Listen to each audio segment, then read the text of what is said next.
but this is something that was really historic today. This was something that was amazing. I think, Bibi, I mean, depending on you, I think while we're waiting for signatures and waiting for approvals from a lot of different countries that are involved in this, we probably shouldn't take questions, or would you like to take a question or two from perhaps a friendly Israeli reporter, if there's such a thing?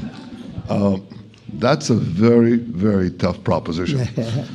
But I would think, Mr. President, that I would go by your instinct that this is, we'll have enough time for questions. Let's settle the issue first, I think.